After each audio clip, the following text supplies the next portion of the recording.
بسم الله کوډګین لک بار تر اوزا زېما تا خو زمنګ د مشایخونو سبق نه دی ویلې کته ویلې دا خبره به تا نه کوله جواب کول وکارو لہذا دې خبره کول نو وکړه کوم خبره چې تکي کوټه کې ناسې بار تر اوزو پلان دی او تا زمونږ مشایخو سبق نه ویلې نه دی ویلې ځه مو نور شلې شه مشایخ دي شیخ عبد السلام رحمه الله زموږ استاد دي شیخ حمید الله زموږ استاد دي شیخ شاه سمید زموږ استاد دي نور دا ډېر شه مشایخ دي هغه نه ویلې ټول دنیا احناف له چیلنج ورکوما چې دی نشي ثابتول چې دی دا کم مونږ کې بده کې ثواب دی د دې خبرې د کولو څه ضرورت دی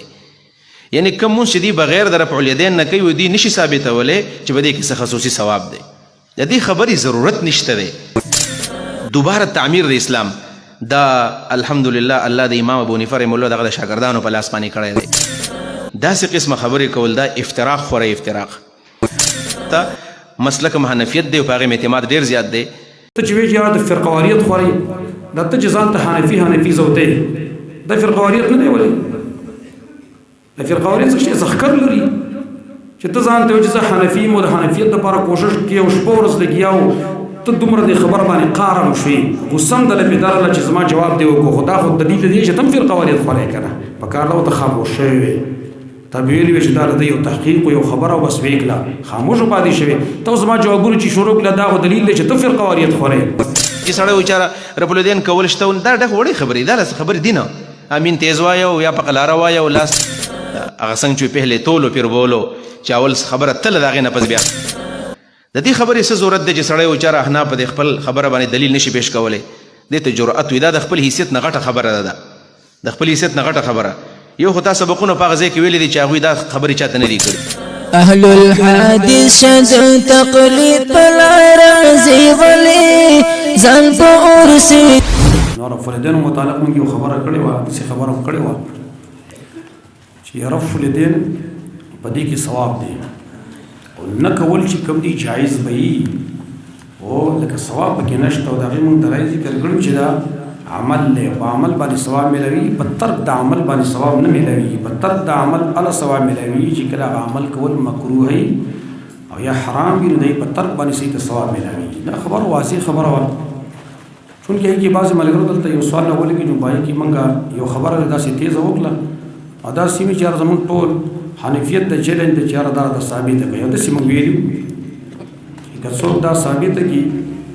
چې په رفع الیدین کې نه کولو کې ثواب دی نه کولو کې نو ما دا به راته ثابتوي بیا چې دا صاف مونځ چې کوم دی په دې په کولو کې او نه کولو کې دواړو کې ثواب شته داسې موږ ویلي کړه او داسې موږ چېرته نه ویلي چې یاره یعنې د رفع الیدین نه بغیر څوک مونځ وکړي نو په هغه مونځ کې ثواب نشته دی نو د یو ملګري یو عالم دی او زموږ پرې ډېر ښه ګمان ښه عالم دی ښه تکړه عالم دی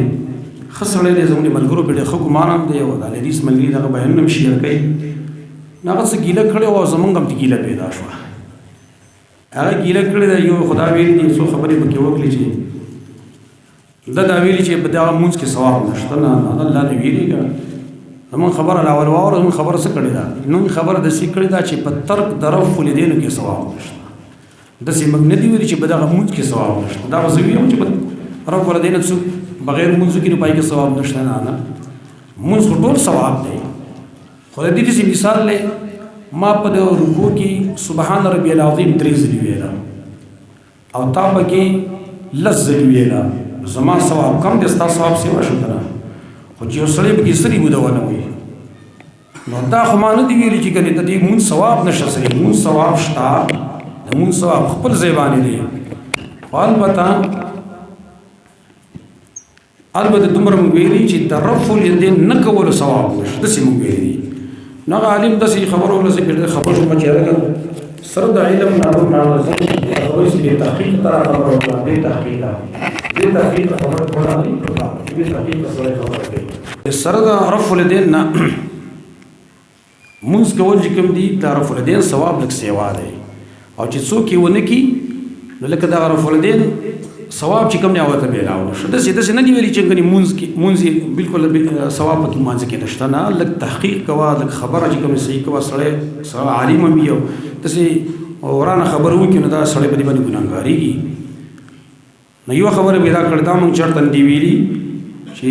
کوم مونږ چې بغیر د رفع الیدین په مانځه کې ثواب نشته، نه مانځه کې ثواب شته، مونږ ټول ثواب دی، خو د رفع الیدین زیاتي ثواب ته نه میلاوي. دغه مې ویلي یو خبره ده. بیا خبره دا کړې و چې زموږ د مشایخو څخه سبق ویلی دی، بیا داسې خبرې کوي او د هغې څه سبق نه ویلی، پلان دی او ډینګ دی. دا خبره یاد لري چې موږ تقلید د چا نه کوو، د مقلدین خو نه یو. دا به ته تقلید کوي او ته به دغه خبرې کوي چې هغې څه وي چې هغه به کوي. موږ د خپلو استادانو الحمدلله قدر کوو، او بیا به کې دا وایي چې ته بس هغې څه سبق نه ویلی چې دا خبرې کوي. موږ ورته ویلې موږ ته انکار کوو، خو چې ته وایې چې نه دی ویلې، نه دی ویلی، زه نه دی ویلی.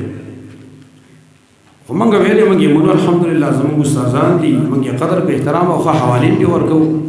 لیکن د هغې خو دا معنا نه ده چې سړی به د استاد هره خبره ټکي په ټکي او دا خو اړون تقلید شو. بیا دا علم موږ سره لپاره کړی دی، او موږ چې دا خبره کړې په دې بنیاد باندې مو کړې ده چې چونکې ستا د دې جانب نام ظلم دی که نه زیاتې دی. او زموږ په مدرسو کې دا نشته دی، راشه ستا مدرسې زه درته ګوتې په ګوته باندې ونه ښیم، خو په حلفیت ور باندې په ثبوت زیاته ښیم چې تاسو پر رفع الیدینو پابندي لګولې ده، چې تاسو داسې ویوئ چې دا جایز دی، موږ فقه واریت نه کوو، ولې پابندي لګولې؟ راشه درته وښیم ځای په ځای باندې غټ مفتیان ستاسو هغې په رفع الیدین باقاعده پابندي زموږ شاګردان دي دلته موږ څه ناست دي، هغې موږ ته ویلي باقاعده چې موږ باندې پابندي لګولې دي په مدرسه کې چې تاسو په رفع الیدین نه کوئ، موږ ته قرآنۍ نه جوړوئ. سبحان الله. او که داسې د استادۍ خبره شي نو خو تا خو هم بخاري ویلی نه وي. بخاري ستا استاد نه دی ویلی، ما خو د بخاري خبره کړې ده. بخاري په جزء القرات کې ویلي دي چې د یو صحابي نه په صحیح الاسناد سره ترک د رفع الیدین ثابت نه دی. تا خو هم د بخاري خلاف کړی دی. او بیا دا خبره کول چې ته په کوټه کې ناست یې بار ته راوځه، موږ په کوټه کې نه یو ناست، الحمدلله ډېر ښه خلک، تا ته به دونه نه ناست ما ته چې څومره ناست دي الحمدلله. طلبا یې هم ښه کثیر تا ته په سوونو تعداد ناست دی، تا ته به چېرته یې 50-60 ناست دي، موږ ته په سوونو ناست دي الحمدلله. او عوام چې ورې ماسپښین کې په سوونو باندې دلته ناست دي. دا خبرې دي کمزوري چې خبرې مه کوه، په تا زموږ ښایسته ګمان و، ښه سړی وې، خلکو راباندې ښه ګمان کوه، زموږ لیدیځو ملګرو به ستا به ویل شي ورکوو چې دا معتدل او اعتدال والا دی. تا خو ټول د امام صاحب صفتونه شروع کړو، او زما چې کومه خبره د هغې خو تا ډوله جواب کړی نه دی. جواب قسم دی که تا جواب کړی، تا د امام بونیفر رحمت الله علیه صفتونه شروع کړي دي. د امام صاحب د صفت نه څوک منکر دی؟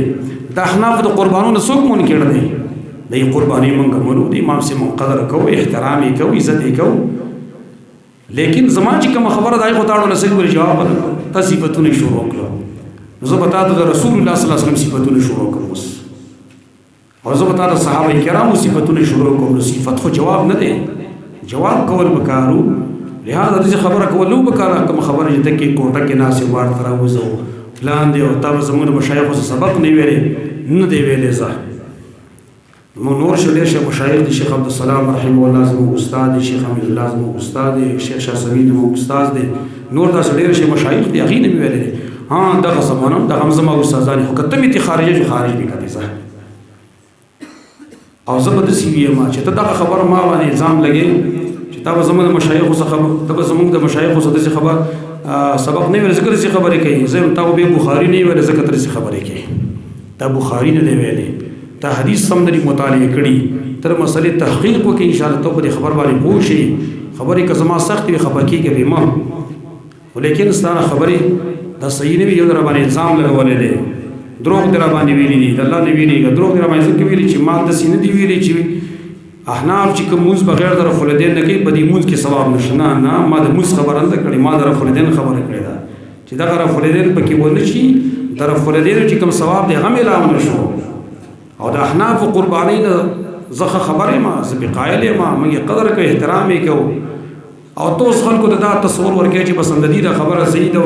دا لیدي چې کومه خبره کوي دا ټوله غلطه ده. نو زما د خبرې جواب خو تا نه دی کړی، پکار و چې تا دغه جواب کړی وی، او داسې خبرې تا نه کولې چې په کوټه کې ناست یې فلان دی ورینګ دی وغیره، مناسب دا تعالی نه وه. زما د خبرې مخکې جواب دی، دغه خبره ده، د هغې جواب پکار و چې تا کړی وی، خو هغه تا ونه کو. او موږ چې ویو ته چې ویې چې یاره د فرقواریت خورئ، دا ته چې ځان ته حنفي زوتی، دا فرقواریت نه دی. ولې د فرقواریت څه شی ځخکر لري چې ته ځان ته وایې چې زه حنفي یم او د حنفیت دپاره کوشش کوي او شپه ورځ لګیا و،